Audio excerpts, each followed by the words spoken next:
All right. Oh, and just also so you know, I'm going to go off camera while people are speaking. When I come back on camera, that's your sign that your time's almost done. So that's like instead of a timer, you get me. Um, and so, yeah, we're going to keep the meeting rolling. And so to do that, we got to get things started. So I would like to introduce the magnificent senator from Senate District 20, Lisa Cutter. 3 minutes, go.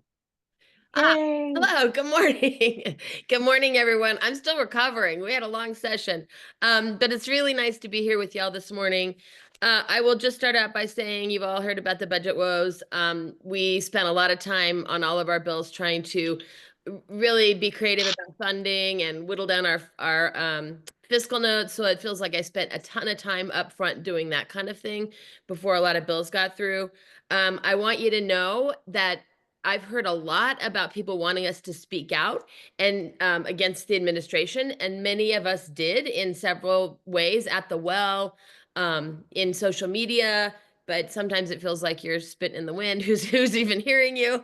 But you should know that we are doing everything we can to fight against some of the really awful things that are going on nationally. My priorities this session, I tend to work in a few different areas, protecting the environment, protecting our freedoms, and particularly now against federal threats, and then creating healthy and safe communities. In those buckets, my bills were my big bills included a battery stewardship program. I created a statewide recycling program a few years ago, and this is sort of a piggybacking on that work to make sure batteries don't go in the landfill. They're a fire hazard. There's all kinds of things, an environmental hazard. And we won't be paying for that. It's the folks that make the batteries that'll be footing the bill for that. So that's exciting. I've done quite a bit in wildfire work. Legally protected healthcare. We protecting that. We did some additional work on reproductive rights, and that includes shielding healthcare providers from repercussions and out-of-state actions against healthcare that's protected here in Colorado. So in other states, they've been, extraditing or trying to prosecute doctors here in Colorado for performing reproductive healthcare functions, and we're not going to let that happen in Colorado. I also did a bill to shore up gender affirming care. And one I'm really, really proud of and excited about is the Freedom to Read bill. We have had, there's threats nationally. I read about it every day regarding book banning. And so last year we took care of, I ran a bill to take care of public libraries and make sure that books couldn't be banned in public libraries. And this year we extended that to school libraries. So we have some pretty darn good protections in place for to protect against book banning, and I'm really, really excited about that. That's a passion of mine. Let's see, creation of a drug donation program, so you can drop off so that it's a voluntary thing, so that you can share drugs that that are not I see Catherine, so I'm all trying to wrap up. Anyway, so that drugs don't go to waste. So if there's unopened prescriptions and they're still good, people that need them can get them and they don't go in the landfill. And I think I got the highlights. I'm really happy to be here. Thanks, Catherine. That was wonderful. We have time for questions, at least one. So raise your hand if you have a question for Senator Cutter. Oh, no, I have to. Okay, yes, Terry. That last one, Lisa, really caught my attention because my insurance program issues 3 months at a time and I can't stop them from that. And I have brand new, very expensive drugs sitting in boxes. Where can I take them? Ooh, let Because me they changed my prescription after only a month. So I've got 2 months of this expensive stuff, and this could keep going on. Wow, well, if you pop your contact info in the chat, I'll make sure I follow up and find out where you can directly where you can get those. So Okay. I mean, the bill won't take effect for a bit. So let me see if I can find something out. Yeah, I actually confronted them about it and said, you're giving me this and it's just going to sit there. I don't want to Wasted. throw it away. Even people in other countries could use this. Exactly. So, Well, I okay. appreciate your desire to dispose of that properly and share it with someone that needs it. So just pop if you pop that in, I'll look at the chat Okay. Thank and you. I'll reach out. Sure. All right, we've got time for one more question. Oh, come on. We've got Senator Cutter here. Tough ones. You can ask me all the tough ones. No, those are for Chris. Those are for Senator Colker. You can ask Yeah, him the tough questions. he's coming up. All right. Well, thank you, Senator Cutter, and we'll be hearing from you again later. If I have one more minute, can I just say one bill that I forgot? Yeah. We did the last one that I was going to mention is I did with Representative Hamrick, and it's to make sure that all schools had to share information on gun safety, gun storage, safe firearm storage. And it did not create anything new. It's using materials that are existing. And just to make sure that parents know how to store their guns safely. And we think that'll have a pretty big impact since kids that are involved in shootings and that kind of thing typically get the firearm from home. That is all. All right. Right. Thank you. That was perfect timing. My alarm just went off. All right. I love it. That's what we're going to do all meeting long. All right. So speaking of senators and Senator Colker, representing Senate District 16, you're up. 3 minutes. Thank you, Catherine. Hi, everybody. Jeff Coe. Great to be here this morning. Just like Senator Cutter, it is still Recovery Day weekend, Mother's Day weekend, trying to prepare for that. And I still have to order flowers for my mom as soon as I get off this call. So Good luck. the top 5 things that I did this year, I put in my post on the last day. I do a post every year at the beginning and end of session. It's kind of like the first day of school. I get a cardboard or a piece of paper and I say my goals at the beginning of the year, and I say my goals or what I did at the end of the year. And I'm happy to say at the end of this year, I think I hit every one of my goals. The top 5 things that I did, 4 are on my post. They are the Kids Matter Trust Fund. That is school funding that was added to the School Finance Act. I had a heck of a time getting that in, establishing an extra 0.65% to schools to fund our School Finance Act. So that we will never go back to the BS factor, and it will add $230 million a year to school funding to the state ed fund. And that is what I am most proud of getting done this year. That was my biggest, since I started running for office, this is a goal I wanted to do since I started running for office in 2017. And I accomplished that this year with everyone's help in the Senate and everyone's help in the House voting for that. The other thing, which was almost passed universally, was establishing dyslexia screening for K through 3. It will begin, universal dyslexia screening will begin in 2027. And every school will have a screener and be able to do that. And we were one of 7 states did not have universal dyslexia screening. So I'm really proud of that. The third thing I did that probably caused the most fuss was this transgender rights protections that were established with Representative Stewart. This is a great bill that was started in the House and we finished it in the Senate, and looking forward to the governor signing that. A lot of things that it did and a lot of things that it didn't do that are being misrepresented by the conservative right. And I want you to know that. And finally, one of the last bills that we were able to pass was the wage theft protection for wage theft. We got through. I'm so proud of that, getting that through the Senate. Again, that started in the House. That was a huge deal. So those are huge protections, improvements for schools, for students, for civil rights, and for labor. Huge year for me. I'm very proud of the things that we did. And the one thing that I did that wasn't a bill, I'm the chair of the Senate Education Committee, and I had a hearing over a month ago. And I brought in 2 former U.S. Department of Education employees who lost their job, who oversee grant programs and the analysis of grant programs, to state level to local education providers. Had them come in and testify. I had disability law testify, and the chair, the commissioner of Colorado Department of Education. So those that are wondering, what were we doing to speak out at the local level? That's what I initiated in our Senate Education Committee. I held a hearing. I sent letters to all of our nationally elected representatives, our senators, and said, this is what I did. This is what I found out. They cut the Civil Rights Commission in the Department of Ed, and we'll be working on strengthening that at the local level next year. So That's great, Senator Kolker. that's huge. Okay, we've got just over a minute for a question, and we've got Yes. Andy Schuster.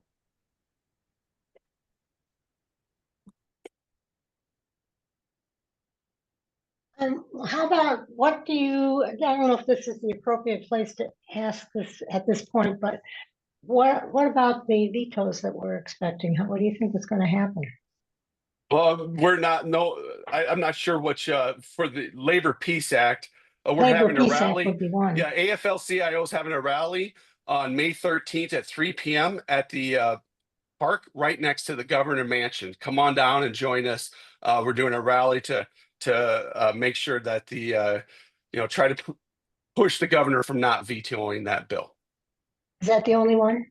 That's the big one. Yep, that's supported with AFL-CIO. All right, we've got 30 seconds for a question from Sharon Davis. Can you Yes, put- thank you. And thank you so much for this opportunity this morning. I am, and others in my community are concerned about the removal of mental health screenings in schools. We understand that mental health, pardon me, leads to things like school shootings. So we're just wondering, moving into the future, very concerned about how this will affect our safety in schools. Thank you. Thank you, Sharon. What we're going to have to continue to do is fight for this at the local and state level. That's why we pushed to increase the funding for the state ed fund. We know that we were getting funding. We're getting about $800 million in funding from the federal government through the Department of Ed. Trump wants to turn that into a block grant where the states just figure out what to do themselves. So we have to make sure we know where all that grant money is going so that we can continue those programs. And part of that is that screening. So we want to make sure that continues, and we're going to keep fighting to do that. All right, I want to thank Senator Kolker so shoot. much. That is okay. I am going to do this just because our next person isn't here, but Senator Boyd has a question. Go ahead, Senator. Yeah, could you put the information about the rally, the labor rally in the chat? Okay, will do. And actually, if you could forward that to me, you can put it on our resistance page.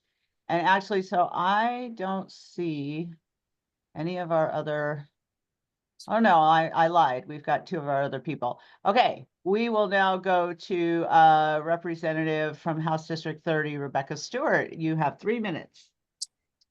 Good morning, everyone. It's so nice to see you.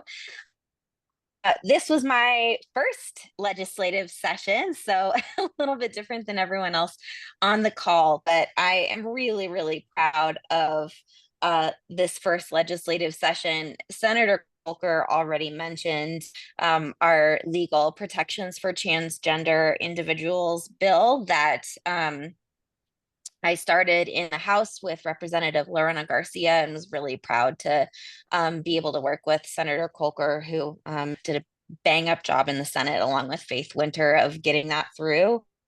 And we're really looking forward to the governor's signature. If you have questions about what is and is not in that bill, please feel free to email me. There has been a lot of information and misinformation all around the internet. We even sparked the ire of Elon Musk with this particular bill. So I think we're doing something right. I also am really delighted I got to run quite a few pieces of housing affordability legislation this session. one bill with Representative Leader. Actually, we just got signed yesterday, which is going to prevent water districts from arbitrarily setting tap fees in a way that discourages affordable housing development. So really proud of that. I actually got to support Senator Cutter's battery stewardship bill in the House. So excited we got that passed on the last couple of days of session. So it's fun to work with our other Jeffco legislators, and really thrilled. We've a good crew here. You all are very well represented at the Capitol. And then the other main focus, kind of besides housing and supporting our vulnerable populations, is mental health and access to healthcare for folks in the disability community. So I am really proud that I got to run a veterans behavioral health grant program with Representative Camacho, who is a veteran himself.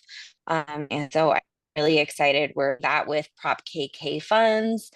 So huge shout out to Representative Duran as well. She is a huge reason we have that funding source. And then was also able to run a bill that is hopefully going to reduce stigma for doctors and physicians to get the mental health support that they need so that they can better support our communities by reducing stigmatizing language on licensure renewal through DORA for our physicians. And then lastly, a bill that I'm excited that hopefully our wonderful Sheriff Marinelli is going to be able to support in is expanding our automated victim notification systems to go kind of beyond the scope of our current VINE system and actually be able to support victims who have restraining orders to make sure that they get notifications if someone has a red flag restraining order and attempts to purchase a firearm. That's a really dangerous moment for a victim. And so expanding automated notifications to ensure that victims can keep themselves safe in those situations as well. All right. Yay. Okay, so we have time for a couple of questions. If anyone has questions for Representative Stewart. Hi, I'm a House District 30 very well represented member. Thank you, Rep. Stewart. I had a procedural question. I was at the State House and got a big map, the big poster with all the members. And then I went certainly over to the House. I noticed that you've already got to the second row in your first session. How did you pull that off? That's hilarious. We get paired in our first year with a mentor. And I was very lucky to have our majority leader, State Representative Monica Duran, as my mentor. And usually we sit next to our mentors, but since she's the big dog in the front row, I just got to sit behind her so she could keep an eye on me. Congratulations on a good session. Thank you. All right. Any other questions for Representative Stewart? All right. Well, we're so happy to have you, and congratulations on your first session. And we'll be in touch. All right. So that's great. So Rebecca Stewart just saved us 30 seconds. And so now we're going to go to Representative Leader.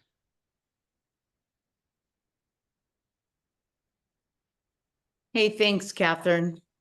Hello, Jeffco Dems. So here's my legislative update. So this legislative session, I'm proud to report that 91% of the bills I introduced made it through the legislature, a success I share with my team, my colleagues, and all of you who engaged and informed today. I will briefly highlight a few of those bills that reflect the kind of work we've been doing this session. So Senate Bill 301, this removes authorization requirements to adjust chronic prescription.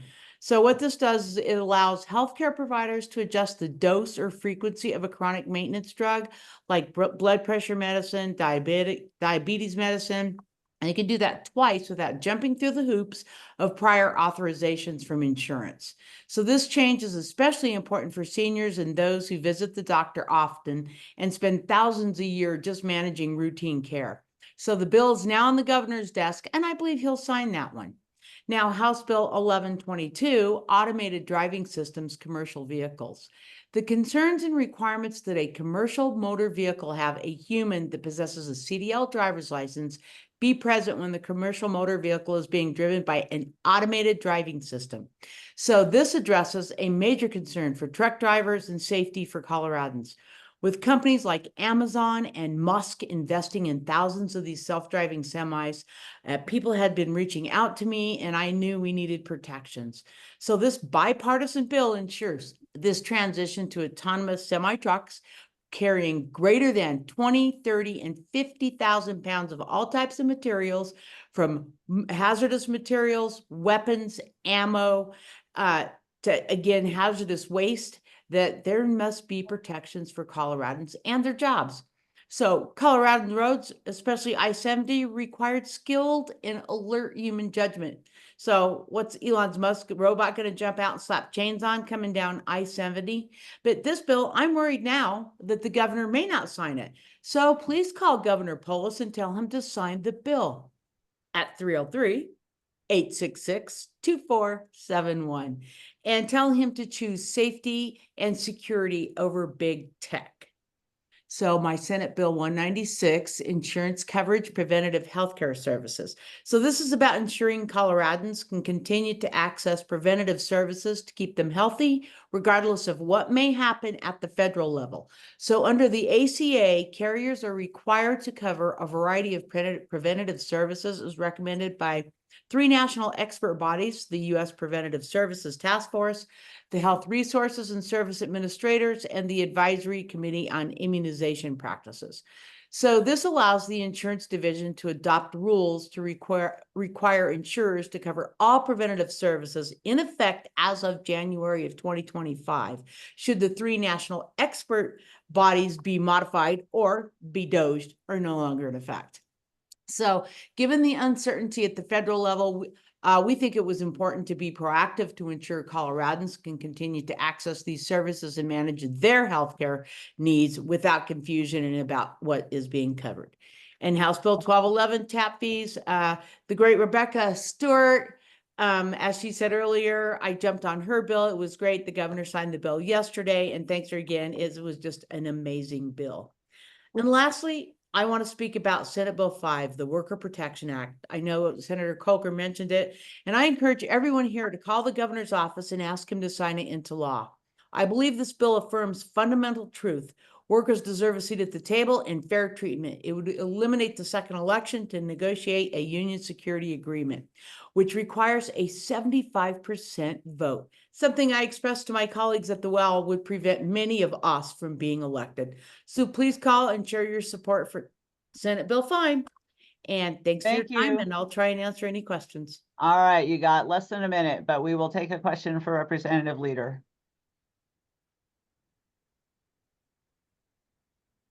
I see no questions. All right, you got 45 seconds if you want to say anything else. Seriously contact him and also ask him, the governor, to support the automated driving. That bill, Teamsters came to me, others have came to me. There's a whole fleet of these automated semi-trucks rolling around Texas, and they keep pushing the date out for their safety.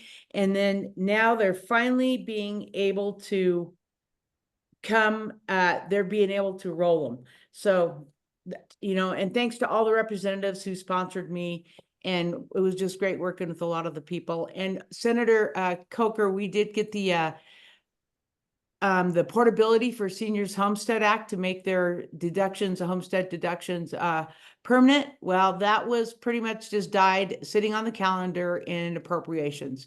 They put a huge fiscal note on it, so it's actually not going to be moving out of it didn't move out of appropriations. So I'm going to bring that bill back and keep bringing it back until it gets passed to make the Homestead Act senior deductions that they get now, if they move to make it portable, because they only gave it to me for 2 years.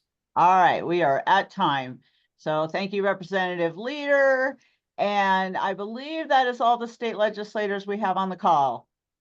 I know Representative Story was running late, so if she joins, we will go to her. I am going to take this opportunity to chime in and say, we appreciate you for joining this meeting today. We are recording it, and we will be making that available. And we do that through Zoom. We're having this meeting through Zoom. Zoom is not free. We pay for that. It's kind of like running an office because our initiatives and our House districts, we make sure they have Zoom accounts. And that's just one of the things we're spending money on. We are working to train our 2025 and 2026 candidates. We've already held a couple of trainings. We're holding more. And so this is all things that we try to be good stewards of your money, but we would love it if you could make a donation today. I've put the link in the chat. You know, if you got $5 or $10, that's great. If you want to become a recurring donor and you can afford $5 or $10 a month, that would be great. Recurring donors are called Blue Beacons, and Blue Beacons get a 10% discount on all of our fundraisers, including the Eleanor Roosevelt dinner, and 10% off the ER dinner is not small change. So I encourage everyone to do that. And I also want to take just a second to show you all our resistance page. And I just have to get to it super quickly. So if you go to our website, which I will share here in just a second, share. So this is our homepage, and if you go to get involved, the first thing here is resistance. And we try to keep this really up to date, and we are posting any protests we hear about. So if you know of a protest, try to get it to us more than 24 hours ahead of time. But if you get something to us, we will post it. We're definitely focusing on Gabe Evans. He's not in Jeffco, but he is right next door, and he is so much of the problem. This is a winnable seat. So I want everyone paying attention to this CD8 race. And then we have just a number of other things. There's a regular Federal Center protest to support the Federal Center workers. We've got some deep canvassing opportunities. We've posted some indivisible events. And then towards the bottom, these are links where you can go that this is where we get our stuff actually. So if you go to these links, you can kind of get to it maybe even before we know about it and to things that we haven't posted. And then just a couple of our thought partners. And none of the things on this page are sponsored by the Democratic Party. These are not official partnerships. So take it all with that grain of salt. But we had a lot of requests for that. And I am going to drop a link to this in the chat and stop sharing my screen. So here's the link to the resistance page. And that is the end of my pitch. Okay, great. So Senator Cutter, I saw your note. We're going to do surrogates at the very, very end. So we are now going to move on. What we're going to do next is any sitting elected official, and that's going to include city councilors. So it's going to take a little bit, but everyone only has 2 minutes. And just to hear your updates of what you're doing as one of our awesome Democratic elected officials. And we have a lot of them, which is a really good problem to have. So I'm looking forward to hearing from everyone. And just to remind everyone, you got 2 minutes. And when you see me come back on camera, that's your sign to wrap up. We will start. We're going to go in alphabetical order because it's the only way I can keep track.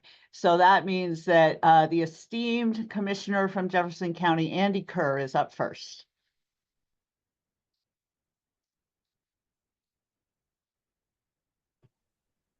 How am I? Oh, you're going by first name. I was like, I will. Anyway, hey, good morning, everyone. Thanks so much to our legislators for giving their updates. And thank you for an incredible session. And when I say incredible, it's not because I agreed with every single thing they did. As Democrats, we get to disagree with each other agreeably, and but you all got some great stuff done. And we know, I personally know the challenges you were facing with the budget issues. Here at the county level, absolutely, we have our budget issues dealing with the feds and the huge cutbacks and everything. Also with the state budget issues. I do want to thank the voters once again for debrucing Jeffco and passing a 1A.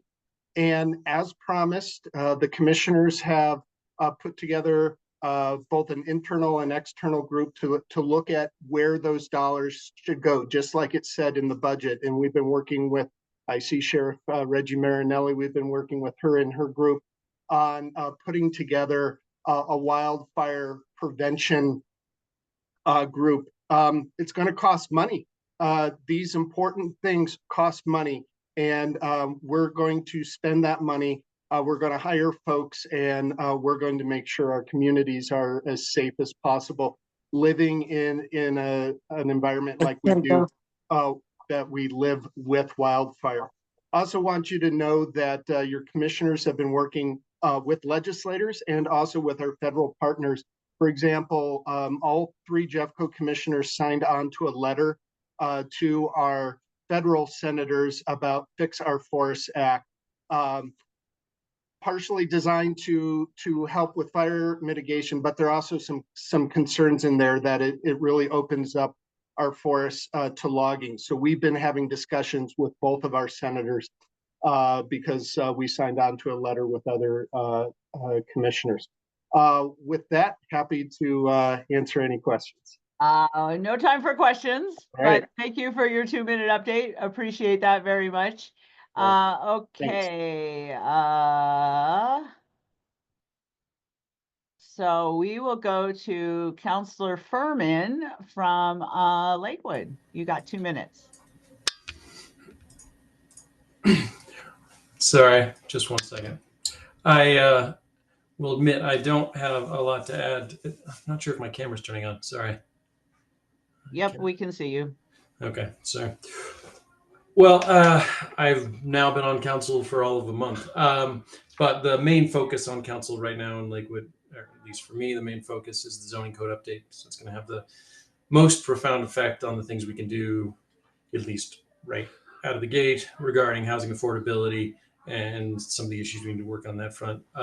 So a lot of my energy has gone into that. I will say in our humble Ward 4, we are having our ward meeting on May 17th, and hopefully we'll get a chance for people to see some explanations from the planning director, Travis Parker, about those zoning code updates. So I think it will be important for people to get a chance to see that. It is an ambitious change in some areas, in other areas it's subtle, but it'll be important for the community to get a chance to hear that and see what's coming, and so they can begin to have an opportunity to comment about it and express their concerns or what they're excited about.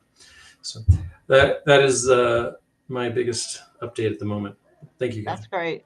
Hey, can you make sure to email me the details on your ward meetings so we can get those on our calendar? I will do that in the future and for the one on the 17th as well. All right, that's perfect. Thank We you. want that calendar to have everything. We want people to participate in everything. I know sometimes that these things, the only voices are really nasty, horrible people that we disagree with strongly. And if we're not there to be the other voice, then that's all that people hear. And so it's really important, folks. Also on our website, we have a calendar. Go there, check it often. If you're confused about your districts, if you need any help, there's contact the Jeffco Dems at any time, and we will reach out and hold your hand because we really want you to participate. All right, so I I'm just grateful. took the Thank you. rest of Councilman Furman's minutes, but thank you for being so very brief. And so now, Dave, this is just your update, Dave Ryan, also from Lakewood, and we'll get to you later as well. So 2 minutes. And I also have the privilege of being able to be the co-counselor to Bill Furman. We're both Ward 4 as well. So he thankfully covered a bunch of stuff. You know, one of the main things we've been really focused on is our navigation center, which, for those of you who aren't familiar, if you're unhoused and you want help to get to a housing situation, or do you need protection during our cold weather events, it's a one-stop shop. And shout out to Rep Stewart, who used to sit on city council, and she was a big mover and shaker in helping making sure that actually happened. we have kind of a blessing and a curse. We received a bunch of money to renovate and buy the building and renovate it. So we are now closed for business. We've been working hard on coming up with what was rolled out to us earlier this week, a trauma-induced design, really focused on folks who have been unhoused and designing something that will work for them rather than just some functional building with four walls. So we're really excited about it. We're crossing our fingers that construction schedules will stay on track. So that's one of the things. And then with that, we're also trying to work hard on building the rungs of the ladder. So it's one thing to provide shelter during those emergency situations. It's another thing to provide some form of housing as you move up and hopefully find yourself in a permanent unsupportive position. So those are some of the things we're really working on. Bill mentioned the zoning code rewrite. That's a big piece of all of that. We also thankfully finally navigated an effort to stop all growth in Lakewood under the guise of protect our parks.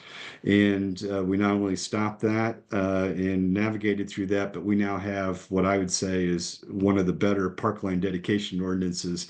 And for those of you who really geek out about building and what it's going to take to get more housing that's available for our working families, that's going to be a big part of it. All right, thank you, Councilor Ryan. And we have another city councilor, one of my city councilors, Sharon Davis. You have 2 minutes. Good morning. Good morning, everyone. Our big announcement is we have finally found our city manager, and that is Don Wick. Those of you who are familiar with Arvada know that Don Wick was a former police chief. He was also the deputy manager here over operations. So we are excited about that. Don will have his official start date announced at the May 17th, on May 17th. We are working on our homelessness initiatives. On May 29th, there is a county-wide meeting to discuss strategies and planning, and Arvada will be at that table.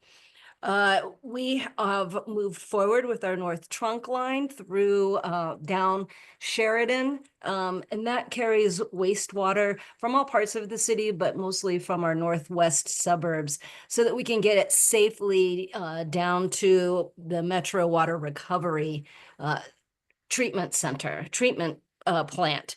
We're doing a lot with crime prevention training with Arvada Police Department and the Arvada Economic Development Association. So look forward to seeing some of those announcements coming up. And we are also updating our building code and land use code so that we can move forward with things like affordable housing, where things can and cannot be built, and also really modifications to existing properties. So that's all I really have. So hopefully that was less than 3 minutes. Thank you, Catherine. It was less than the 2 minutes that I gave you. So yay, Sharon. I need to start giving out like swag to the person who gives the shortest update. You guys are great. We are running right on time. This is going great. Okay, we also have the esteemed Sheriff Reggie Marinelli, and can't wait to hear what's going on with the Sheriff's Office. Good morning, everybody. Happy Mother's Day. I've got several things. I will run through them as quickly as I can. Recruiting and retention for the Sheriff's Office has been a big issue, and it is for every law enforcement agency. So we are actually giving $5,000 signing bonuses. Now, we are the last agency in the area to start doing that. Aurora is given $15,000 signing bonuses. We certainly don't need to do that. Arvada is giving them, Lakewood's giving them. So we are now giving a $5,000 signing bonus. And just in the last 4 weeks since we started offering that, our numbers have gone way up. So as far as recruiting, the quality and quantity are both going up just in the last 4 weeks. So we're very pleased with that. As Commissioner Kerr mentioned, the fire mitigation, I don't want to say the season is upon us, because the season is 12 months out of the year now. As the fire marshal, we are working diligently to make sure that we are prepared for anything that comes our way emergency wise, not just fires, but flooding and anything else. I wanted to mention NREL real quick. There have been demonstrations at NREL. Some of their employees have been cut at the federal level. My concern with NREL is it does sit in Jefferson County. There are chemicals kept at NREL. So we are all for those demonstrations on behalf of those employees that have been let go. And we would like for NREL to be fully occupied and have them taking care of all those chemicals that are there, so that my hazmat team is not dealing with that on a regular basis. I'm going to hit a lot of different areas here between fires and recruiting and hazmat. Our inmates inside the jail, we just had a huge job fair. It was the first one of its kind ever. We will be continuing to do those. 20% of our population signed up for that job fair. Most of it was sober living, and that way they can go someplace that supports their soberness when they get out. They can also looking at jobs. It gives them something to hang their hat on, so they don't go back to those addictions. And Representative Leader has been awesome with us. The next job fair, we will be introducing a lot of the different apprenticeships so that they can have a job when they leave our custody. Homeless population, we are constantly working on that. Exactly what Councilman Ryan said. We're working with Human Services, the Health Department, on trying to bolster what needs to happen with our homeless population. And you can always follow us. We're on X, we're on Facebook. Look us up. You can see our Law Enforcement Authority report, LEA report. And last but not least, Representative Stewart, let's do coffee. I have your back on those victim issues. Thank you, Sheriff Marinelli. I let you go a little over because it was so good. Okay, we also have school board member Mary Parker, and we would love to hear from you. Oh, hi, everybody. I was late to the show today, so I'm glad I got in on time. I appreciate this. The school board is working on our budget for next year, and the good news is that the hard work that was done at the Capitol, thank you all to the Jeffco reps and senators who fought hard to keep the funding as high as possible for school districts.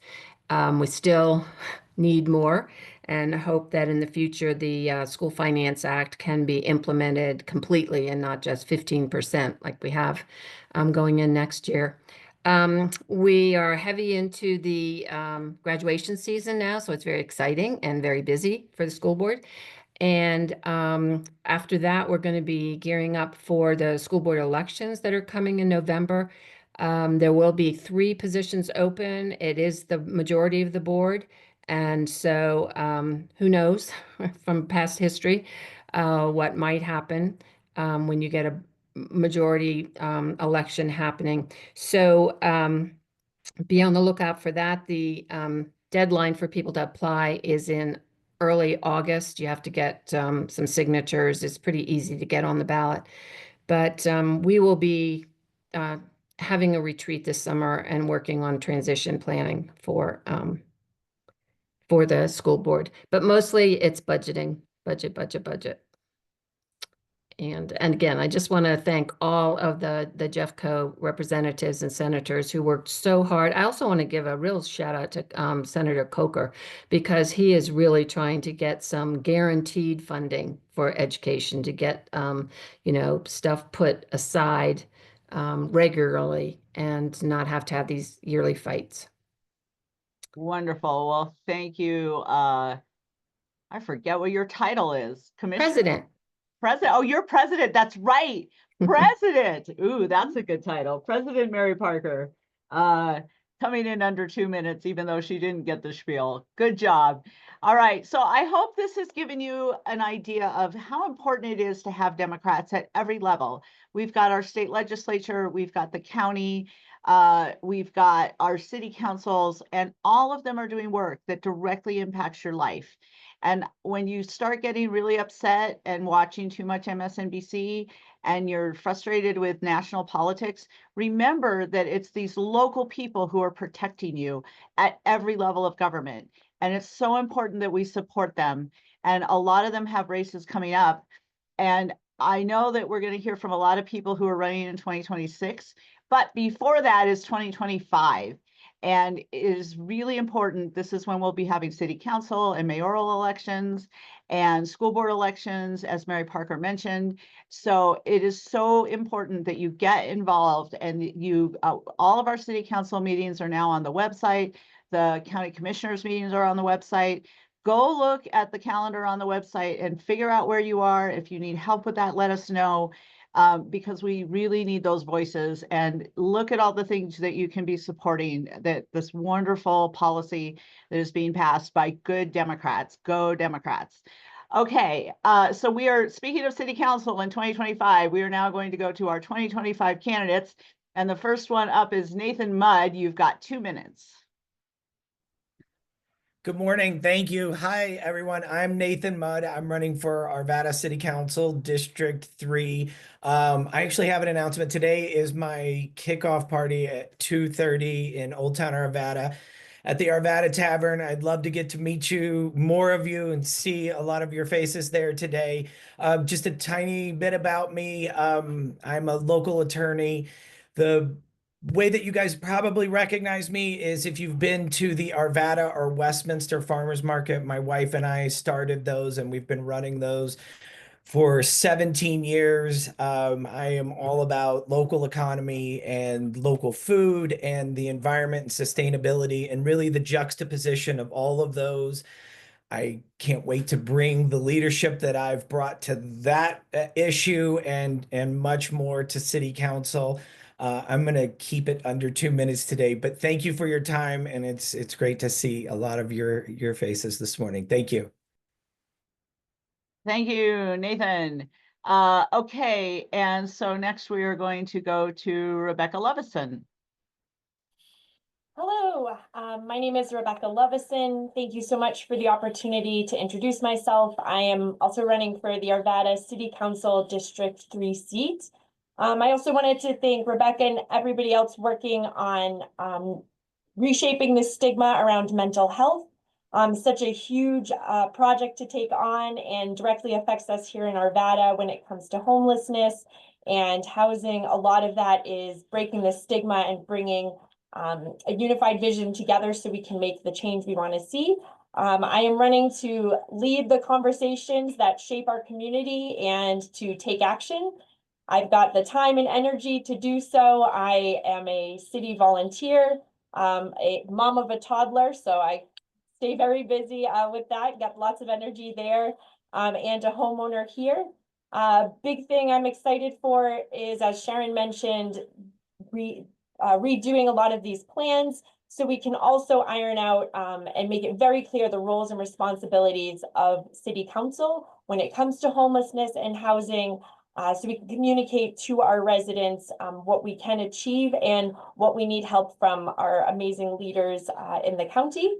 So thank you for all you do, and I will be beekeeping this Wednesday over at the Arvada Community Garden. So if you would like to learn more about pollinators and get a chance to chat more about the campaign, you can do that. So that's over at the Arvada Community Garden, and you can find me on social media and my website, Rebecca for Arvada. Thank you so much for your time and all you do. Thank you. All right, 2 candidates who kept it under 2 minutes. You guys are trained up. I love it. All right, so Representative Lisa Foray joined a little late, but she is here. So Representative, if you would like to give a, you can have 3 minutes to do an update. And I know you've got an update coming up just at 10:30 as well. But if you give us your 3-minute highlights, and then we'll have 2 minutes for questions. Take it away. Thank you so much. Sorry for the delay. I am here. I'm happy to be alive after my first session. That was a bit of an experience, to say the least. I was able to pass a couple of really good bills that I'm proud of with bipartisan support, which is also really great in this climate to have some sort of bipartisanship. Two were around food waste, reducing food waste in schools and the community. 2 were around Medicaid. 1 is to simplify the recertification process for its members, Medicaid members, and the other is to simplify the process and regulations around providers as well. I also passed a bill that I'm really proud of that protects disabled veterans. Right now, it was an unregulated industry in which for-profit entities could file or help file their disability claims, and they would be making a lot of money, sometimes 5 times the amount, sometimes paying out even if they didn't win. So we regulated that to help protect them. And then lastly, one I wanted to point out was the mushroom bill or for natural medicine. And when we passed it in 2022, we didn't have any guidance around data collection, what use looks like, what hospitalizations, what data in terms of police reporting and healing treatment centers. So this bill passed and would allow for that data collection that we can use via a research fund. And that way we can better form some future policies around natural medicine. It also pardoned anyone with possession charges, which surprisingly was only about 22, but that still mattered. So really excited about that work. Learned a lot from the first year. Is definitely some good and some bad lessons learned, but I'm looking forward to next year now that I have one under my belt. Thank you, Catherine, for the time. Wow, you were super quick. All right. Well, we definitely have time to take a couple questions for Representative Foray. All right. Well, congratulations. My former counselor, now she doesn't represent me directly, but still representing Colorado. Appreciate it. So Thank great you. to hear from you. Okay, so now going on back to our city council candidates. I think I covered all of city council. So now we are going to do, did I miss anyone? Any legislators, any elected officials, any city council 2025 candidates? Oh, I'm doing good, guys. I'm doing good. I still have to go alphabetical. It's the only way to make this happen. All right, now we are going to move to our 2026 candidates. And again, people who are surrogates we'll hear from at the very, very end, because just out of respect to the people who actually came, which we appreciate. But we will hear from everyone, I promise. We're doing good. Well, we're going to go past 10, but that's fine. Okay, so the first person I want to go to is Lisa Cutter. And you got 2 minutes, Lisa. This is not Brianna's update. This is me, correct, Catherine? Yep, that's right. Just to keep it all straight, because you're talking for 3 people. So many things. Well, I'm so happy to be here with all of you. I'm really, really proud to be part of this community, and hearing all the updates just confirms again what a great community Jeffco is.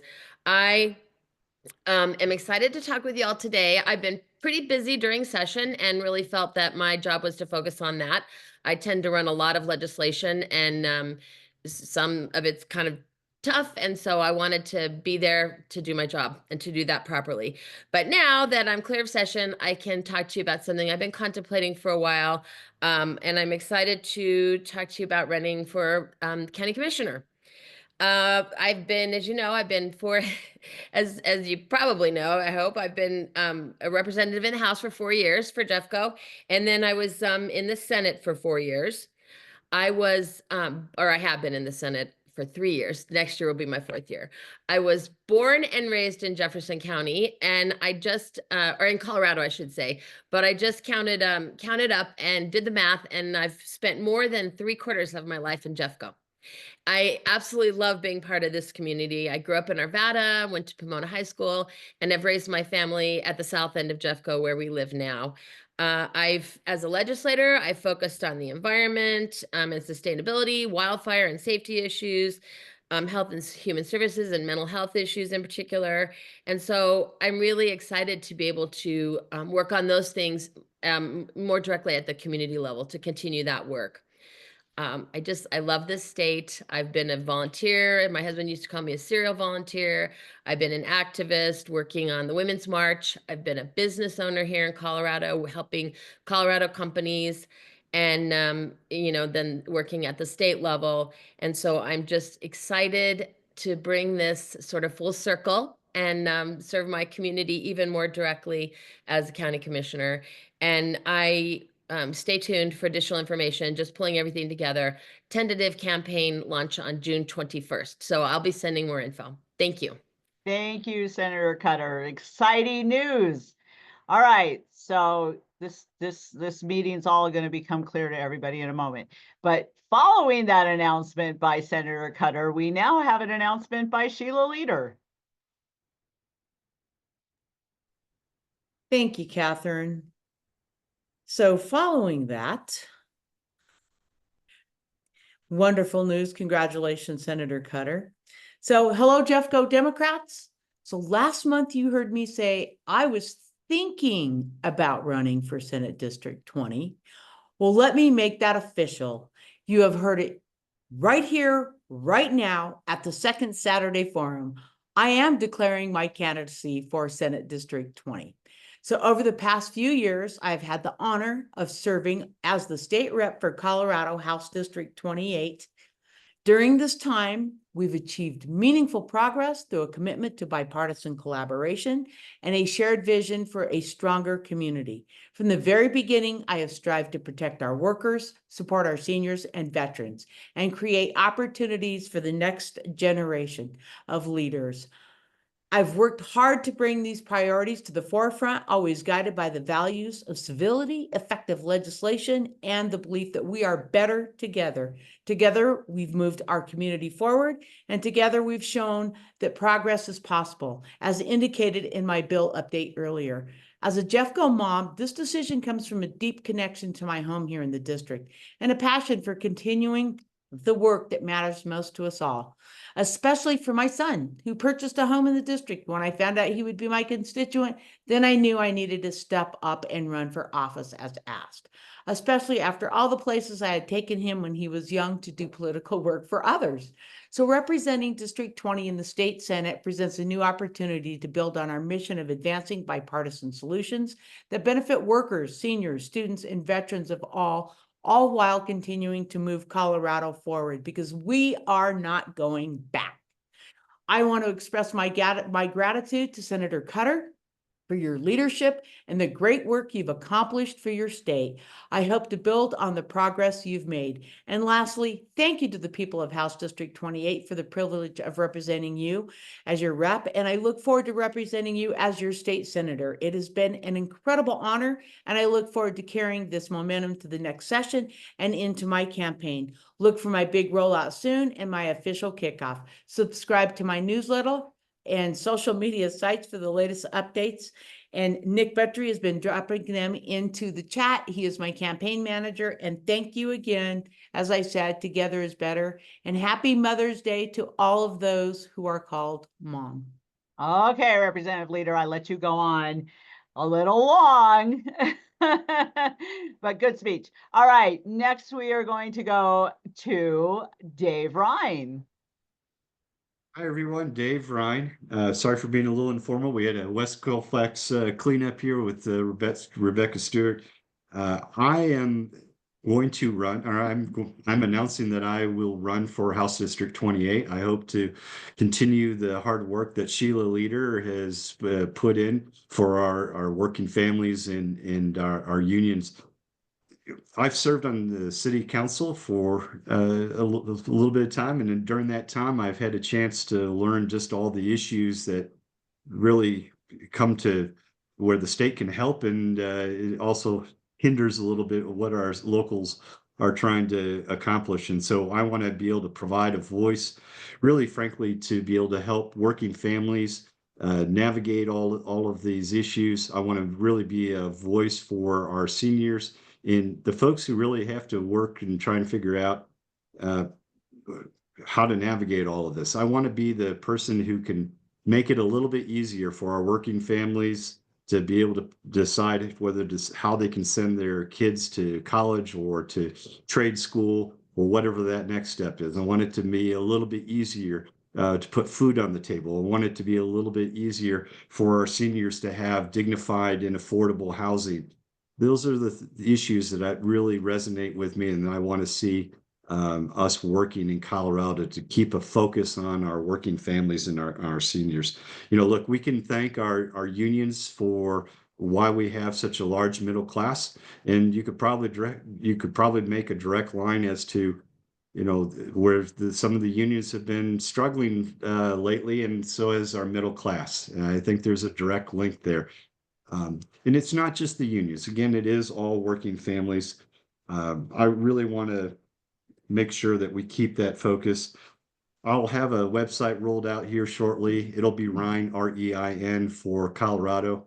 It will not be Dave for Colorado because there is a Republican with that website. Happy Mother's Day, everyone, and thank you everyone who's put in so much hard work to make sure that we keep Jeffco blue. Thank you, Councilor Ryan. Okay, so see, this is how it works, guys, is we have a bench. And, you know, like if you know anything about the Jeffco Republicans, they have no bench. They are begging and pleading for candidates. We have a wealth of candidates. We still have several to hear from. But this is how it works, is we get Senator Cutter, who has served in the House and the Senate, and now she's looking to the county commissioner. That opens up the Senate seat for Representative Leader to move into that, to move into the Senate. And that gives an opportunity for a city councilor to move into the House. This is what having a bench looks like. And again, that is thanks to, in part, I'm going to take some credit to the Jeffco Dems, and that we are here to support those candidates. And so I'm going to take this opportunity to once again drop a link. If you want to support the work the Jeffco Dems is doing on a grand scale to support all of these candidates, please consider making a donation to the Jeffco Dems. All right, so now we're going to hear from several county candidates. I'm still going in alphabetical order, guys, so I will get to everyone. But the first person alphabetically next is Kathy Maslowski-Jurgis. Hello, everyone. Like Dave Ryan, I was out picking up litter along 64th with the Kiwanis Club in Arvada this morning. So I apologize for my hat and my not very dressed up shirt.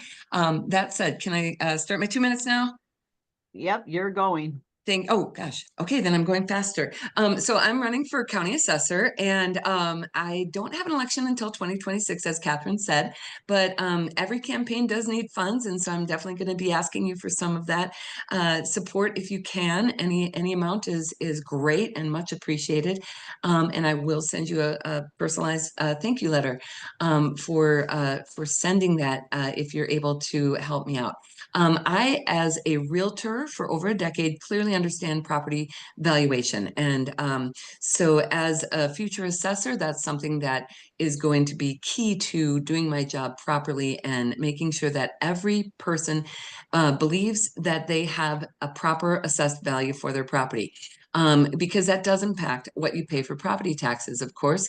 And with regards to property taxes, I believe nobody should pay more than they have to, but that everybody should pay their fair share, especially like the big corporations, because they contribute millions in taxes, depending on their size. And so as a leader in Jefferson County, in House District 24 as a co-chair, I managed over 100 volunteers last year who dropped over 11,000 pieces of literature across my House District. That's 1 in every 5 pieces that was dropped across Jefferson County.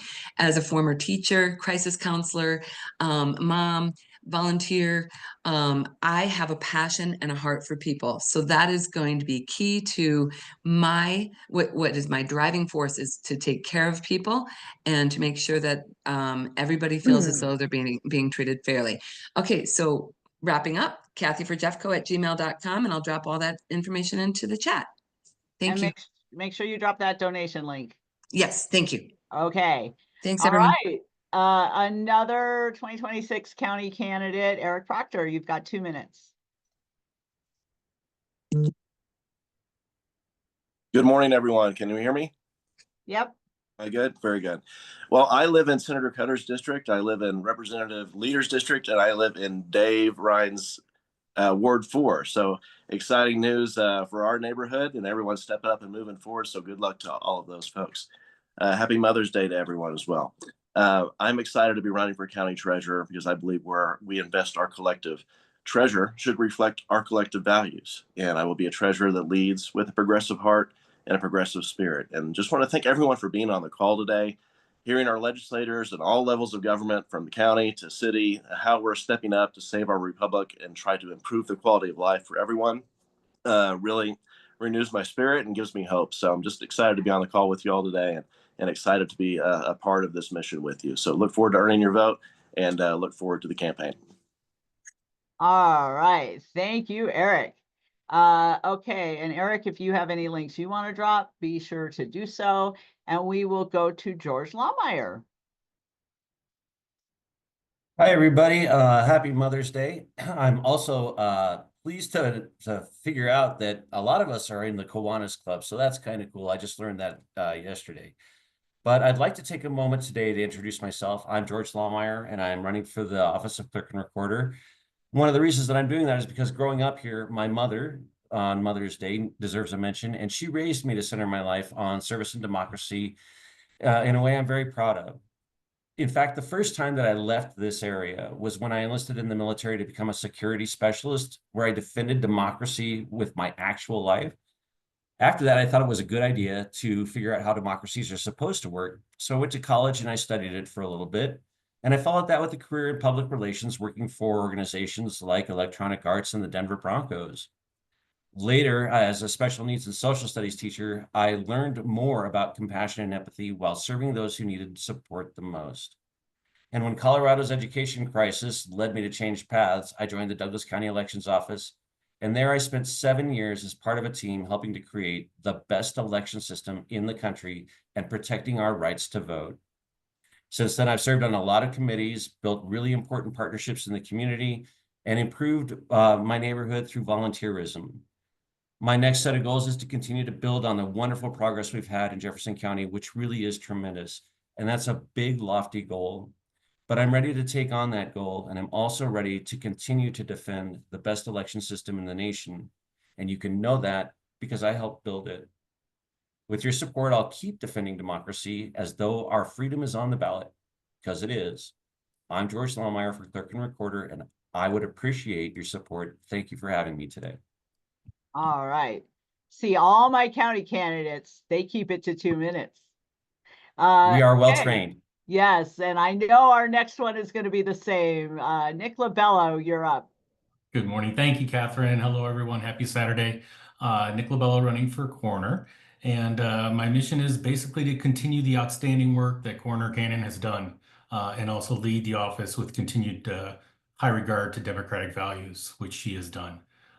Again, Nick Lobello for coroner at nick4corner.com. If you check out my website, I would love to reach out to you, connect with you, hear from you. And also you can make donations there on that website. And thank you very much and enjoy your Saturday. It's beautiful outside. Oh man, that was super quick. That wasn't even 30 seconds. All right, you can beef it up a little, Nick. We want to know more about you. Nick has all kinds of his compassion and the work he's done in the coroner's offices he's worked in is truly amazing. And he really does represent democratic values. See, I'm going to give your speech for you, Nick. Thank you. Okay. All right. And so that is, we have a full contingent now except I cannot speak for Sheriff Marinelli. She has not stated openly whether or not she's running again, but someone will run for sheriff for sure.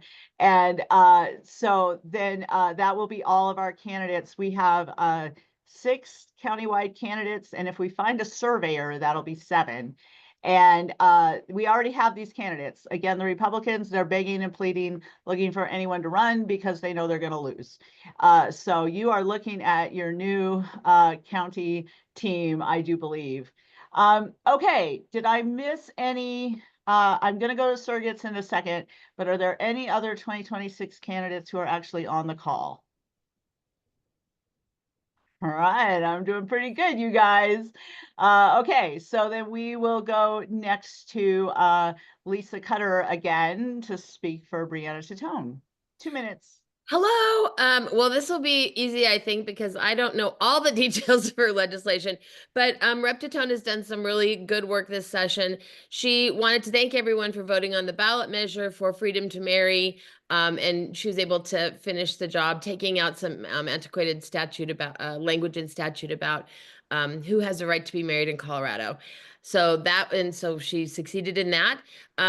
She passed House Bill 1182, which I did not mention in my update. It was Rep. Titone's bill that I helped carry in the Senate, and that was about insurance transparency and requiring them to take things like mitigation into account when they did their actuarials. So I'm really excited about that, and she worked hard to make that happen.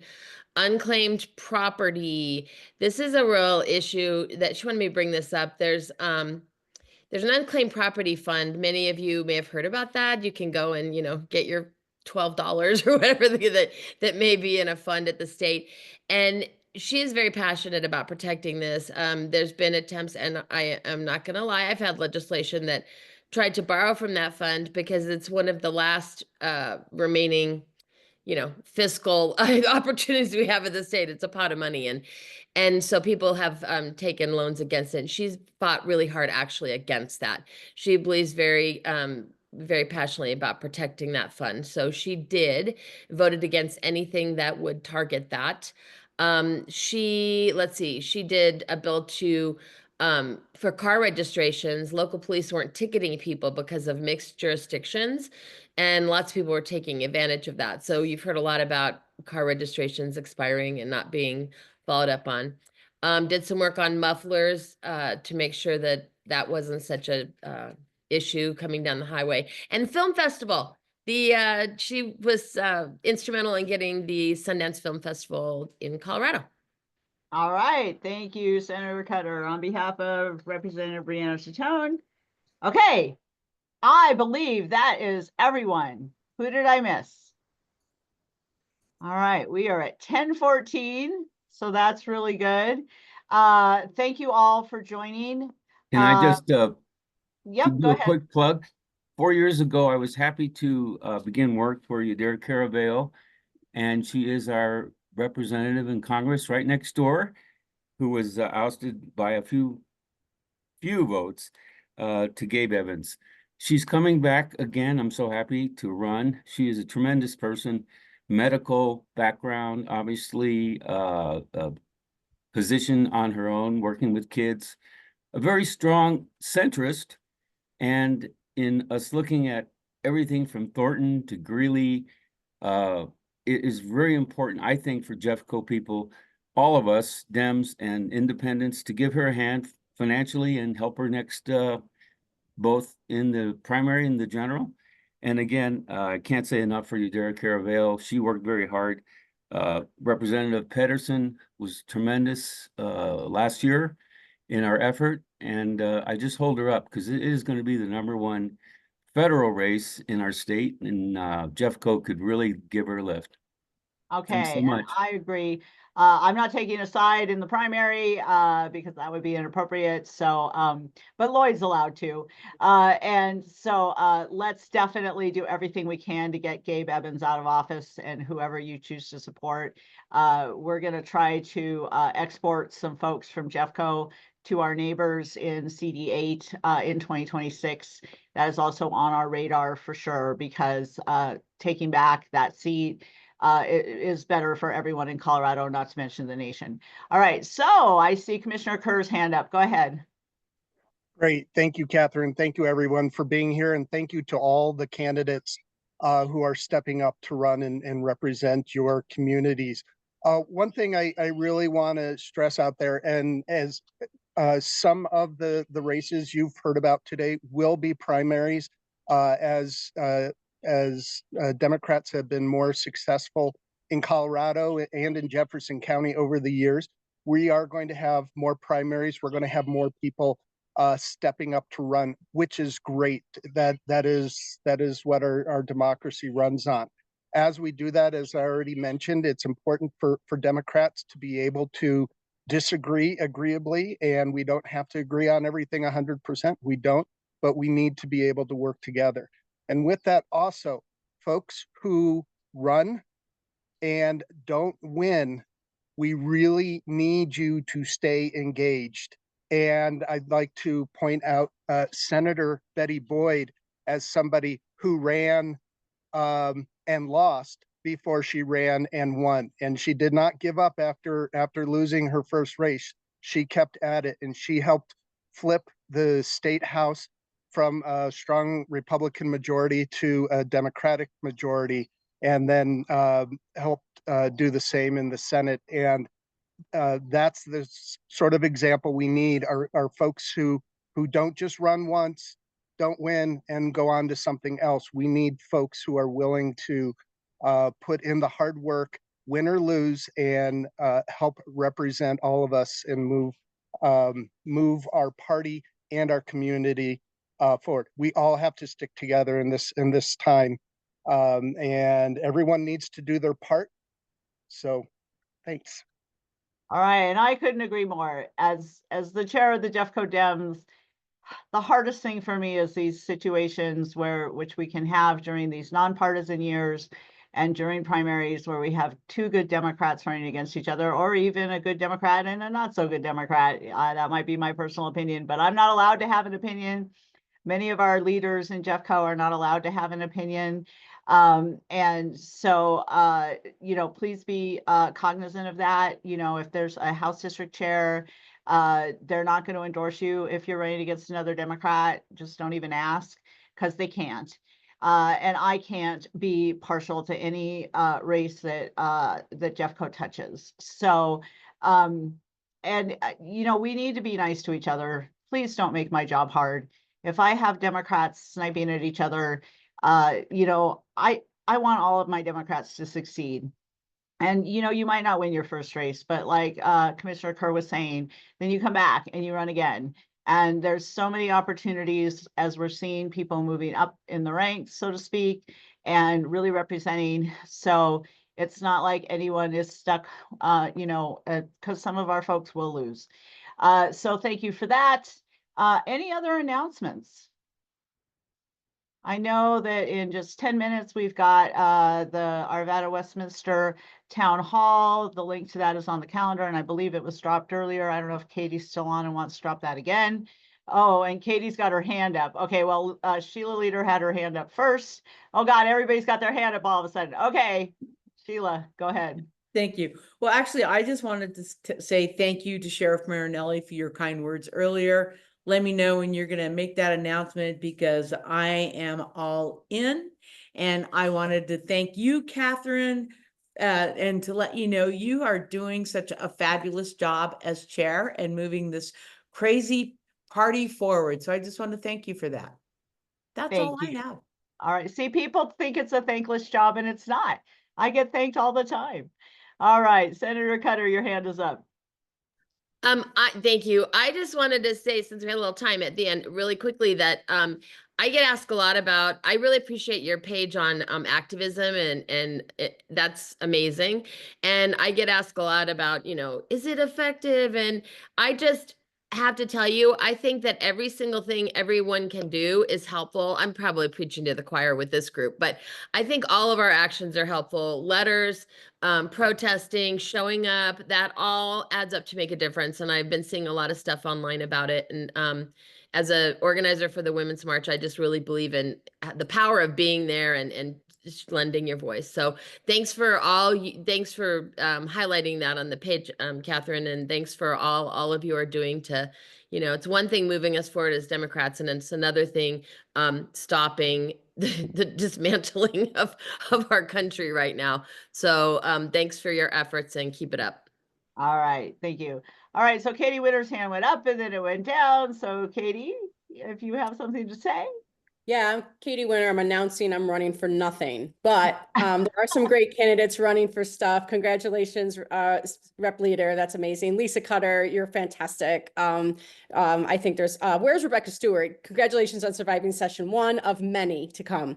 I threw shit. Rep Bird is called me, call me, call drop. So we just gave up trying to get her in, but I dropped some of her most impactful legislation that you might be interested in the chat.